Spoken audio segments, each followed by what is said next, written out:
ದಿನಾಂಕ 18ರಂದು ಒಂದು ಹಿಂದೂ ಸಮಾವೇಶದ ರ್ಯಾಲಿ ಕಿರಣವಾಡಿ ಏರಿಯಾನಲ್ಲಿ ಆಗುವಾಗ ಒಂದು ಮಹಿಳೆಯರು ಆ ರ್ಯಾಲಿನಲ್ಲಿ ಒಂದು ಬಾಣದ ಆ್ಯಕ್ಷನ್ ದರ್ಗಾ ಮೇಲೆ ಮಾಡಿದ್ದಾರೆ ಮತ್ತು ಅವರ ಭಾಷಣ ಟೈಮ್ನಲ್ಲಿ ಕೂಡ ಅವರು ಕೆಲವು ಪ್ರಚೋದನಕಾರಿ ಭಾಷಣ ನೀಡಿದ್ದಾರೆ. ಅದರ ಮೇಲೆ ಒಂದು ಕೇಸ್ ನಮ್ಮ ಬೆಳಗಾವಿ ಗ್ರಾಮಾಂತರ ರೂರಲ್ ಪೊಲೀಸ್ ಠಾಣೆಯಲ್ಲಿ ದಾಖಲು ಮಾಡಲಾಗಿದೆ. ಭವಿಷ್ಯದಲ್ಲಿ ಈ ಥರ ಘಟನೆ ಆಗಬಾರ್ದು, ಅದಕ್ಕೋಸ್ಕರ ಎಲ್ಲ ಮುಂಜಾಗ್ರತಾ ಕ್ರಮ ನಾವು ತಗೋತಾ ಇದ್ದೀವಿ. ಆ ಪ್ರಕರಣ ತನಿಖೆಯಲ್ಲಿದೆ.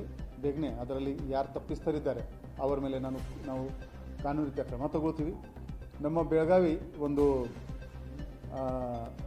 ಊರು, ಎಲ್ಲ ಕೋಮಿನ ಜನ ಇಲ್ಲಿದ್ದಾರೆ. ಪ್ರತಿ ತಿಂಗಳು ಯಾವುದಾದ್ರೂ ಒಂದು ಫೆಸ್ಟಿವಲ್ ಇರಲೇ ಇರುತ್ತೆ.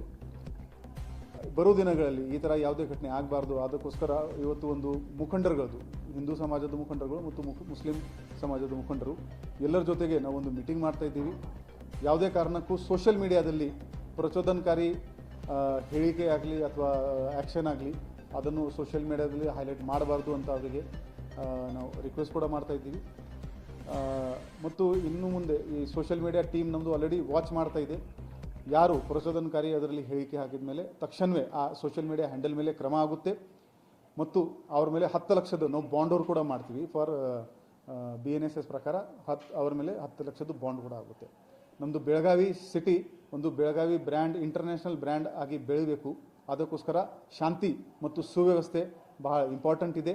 ನಮ್ಮದು ಎಲ್ಲ ಸಾರ್ವಜನಿಕರಿಗೆ ಕೋರಿಕೆ ಇದೆ, ಪ್ರತಿಯೊಬ್ಬರು ಅವರವ್ರ ಹಬ್ಬ ಆಗಲಿ, ಅವರ ಧಾರ್ಮಿಕ ಕಾರ್ಯಕ್ರಮ ಆಗಲಿ ಸೆಲಿಬ್ರೇಟ್ ಮಾಡ್ತಾರೆ.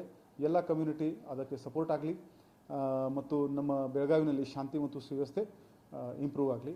ಅದಕ್ಕಿನಲ್ಲಿ ನಿಮ್ಮ ಎಲ್ಲರದು ನಮಗೆ ಸಹಕಾರ ಬೇಕು. ಧನ್ಯವಾದಗಳು.